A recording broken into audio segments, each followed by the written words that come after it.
कहेंगे जो इस 86 में से 6 हैं। अच्छा, इन 86 को चुना कौन था? जनता ने। हर साल इलेक्शन नहीं होता, 8 साल पे एक बार होता है, 8 साल कार्यकाल होता है उन लोग का। अब ये 6 एक्सपर्ट हैं, ये धार्मिक एक्सपर्ट हैं, और ये 6 एक्सपर्ट हैं जज हैं, ये कानूनी एक्सपर्ट हैं। यानी ये 12 लोगों का काम क्या है कि कौन इलेक्शन में उठेगा वह शराबी तो नहीं है, वो एक रात सावन की घटाएं घिर आई थीं, बिजली चमकी और बादलों के बीच का काम क्या है कि कौन इलेक्शन में उठेगा वह शराबी तो नहीं है, वो मर्डरर या रेपिस्ट तो नहीं है। आप इलेक्शन में खड़े होने लायक हैं कि नहीं है, पहले आपको यह परमिशन लेनी पड़ेगी गार्डियन काउंसिल से, 12 लोगों से। इसमें 2 तरह से धार्मिक एंगल चेक हो जाएगा और जज लोग चेक हो जाएंगे। जब ये कहेंगे कि हां अब आप इलेक्शन लड़ सकते हैं, तब ईरान में जाकर इलेक्शन होता है। भारत में भी ऐसा एक काउंसिल होना चाहिए जिसमें भारत के इंटेलेक्चुअल लोग हों, जैसे शंकराचार्य जैसे लोग हों, अब्दुल कलाम जैसे लोग हों, प्रेमानंद महाराज जैसे लोग हों। ये लोग भी सेलेक्ट करें कौन इलेक्शन उठ। अपने यहाँ शराबी, जुआरी, मर्डरर, रेपिस्टे ज्यादा उठता है। तो ईरान में इलेक्शन जीतने की बात छोड़िए, आप पर्चा भर के इलेक्शन में खड़े हो पाइएगा कि नहीं, पहले जाके गार्डियन काउंसिल से पूछिए। अब जब खड़े हो जाएंगे तो जनता आपको वोट डालेगी। अब जिसका वोट ज्यादा है वो जाके प्रेसिडेंट बनेगा, और वहां का प्रेसिडेंट का कार्यकाल भारत की तरह 5 साल का नहीं होता है, वहां 4 साल होता है अमेरिका की तरह। हमारा 5 साल वाला ठीक है। तो इस तरह से बनाया गया था ये ईरान के स्वप्न देखने वाला।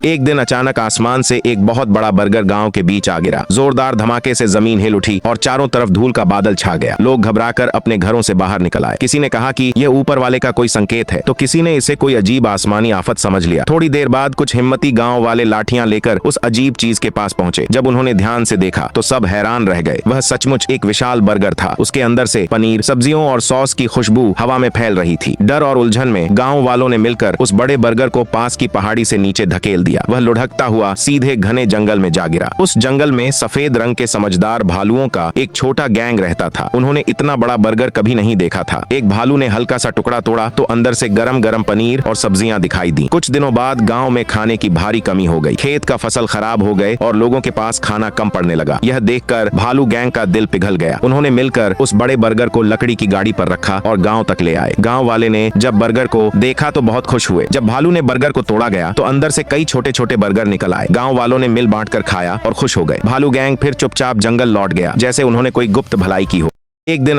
एक दिन अचानक आसमान से एक बहुत बड़ी स्ट्रॉबेरी गांव के बीच आ गिरी। जमीन हिल उठी और लाल रंग का रस चारों तरफ फैल गया। लोग घबराकर अपने घरों से बाहर निकल आए। किसी ने कहा यह ऊपर वाले का संकेत है, तो किसी ने इसे कोई रहस्यमय आफत समझा। थोड़ी देर बाद कुछ हिम्मती गांव वाले लाठियां लेकर उस अजीब चीज के पास पहुंचे। ध्यान से देखने पर पता चला कि वह सचमुच एक विशाल स्ट्रॉबेरी है, जिसकी मीठी खुशबू हवा में फैल रही थी। डर और हैरानी में लोगों ने उसे पहाड़ी की ओर धकेल दिया। वह लुढ़कती हुई घने जंगल में जा गिरी। उस जंगल में भेड़ियों का एक समझदार गैंग रहता था। उन्होंने जब इतनी बड़ी स्ट्रॉबेरी देखी तो हैरान रह गए। एक भेड़िए ने हल्का सा तोड़ा तो मीठा रस बाहर आ गया। कुछ ही दिनों बाद गांव में भयानक अकाल पड़ गया। खेत सूख गए और लोगों के पास खाने को कुछ नहीं बचा। यह देखकर भेड़िया गैंग का दिल पिघल गया। उन्होंने मिलकर उस बड़ी स्ट्रॉबेरी को लकड़ियों के गाड़ी पर रखा और गांव तक पहुंचा दिया। पहले लोग डर गए, लेकिन भेड़ियों ने शांति से स्ट्रॉबेरी को तोड़ दिया। अंदर से ढेर सारी छोटी छोटी स्ट्रॉबेरी निकल आई।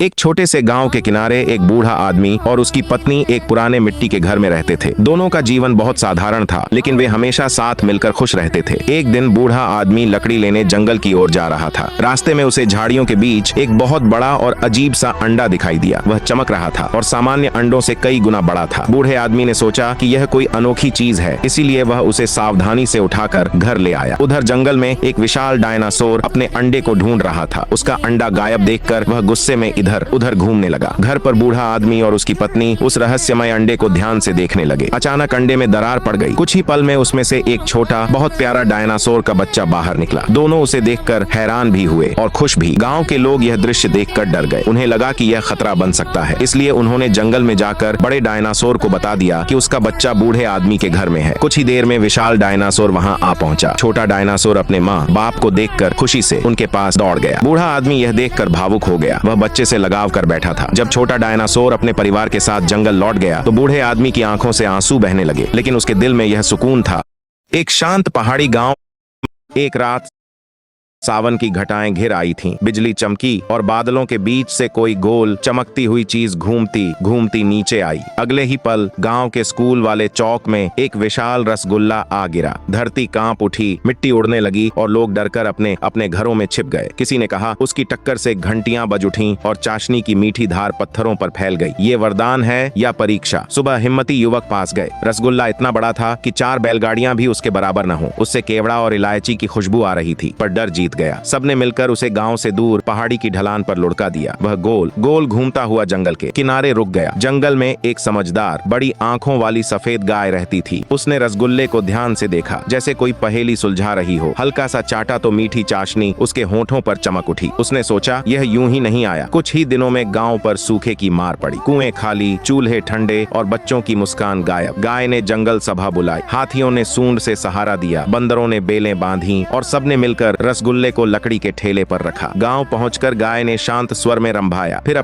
एक छोटे से गांव में एक पुराना आम का एक दिन अचानक आसमान से एक बहुत बड़ा पानी पूरी का गोला गांव के बीच आ गिरा। जमीन हिल उठी, धूल का बादल छा गया और लोग घबराकर इधर उधर भागने लगे। किसी ने इसे देवताओं का संकेत माना तो किसी ने इसे आसमानी आफत समझा। थोड़ी देर बाद कुछ हिम्मती गांव वाले लाठियां लेकर धीरे धीरे उस अजीब चीज के पास गए। ध्यान से देखा तो पता चला कि वह एक विशाल पानी पूरी है, जिसके अंदर पानी की हल्की सी छलक भी सुनाई दे रही थी। डर के मारे सबने मिलकर उसे पहाड़ी की तरफ ढकेल दिया और वह लुढ़कता हुआ घने जंगल में जा गिरा। जंगल में एक शक्तिशाली पर दयालु शेर रहता था। उसने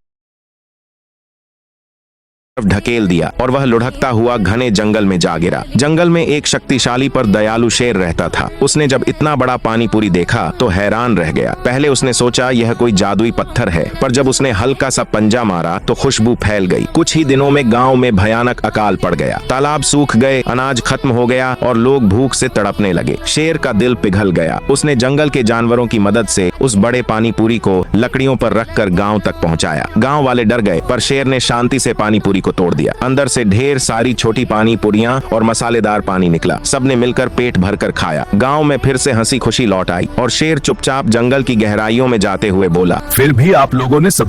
एक दिन अचानक आसमान से एक बहुत बड़ा समोसा गांव के एक छोटे से गांव में एक बुरी और गुस्सैल दादी रहती थी। वो हमेशा लोगों को डांटती रहती और किसी की मदद नहीं करती थी। गांव के बच्चे उससे दूर ही रहते थे। उसी गांव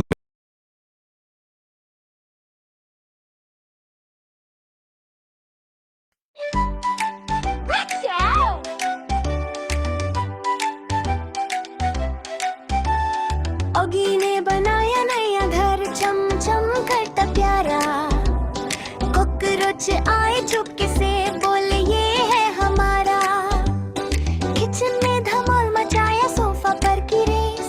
ओगी बोला भागो यारो, this is not your place. झाड़ू लेके दौड़ा, फिर सब हुए परेशान। नई मस्ती छाई, सब बोले वाह क्या तूफान है आज।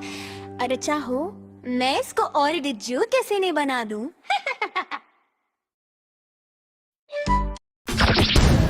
ऑगी एंड द कॉकरोचेस का अब ऑलमोस्ट खत्म हुआ इंतजार।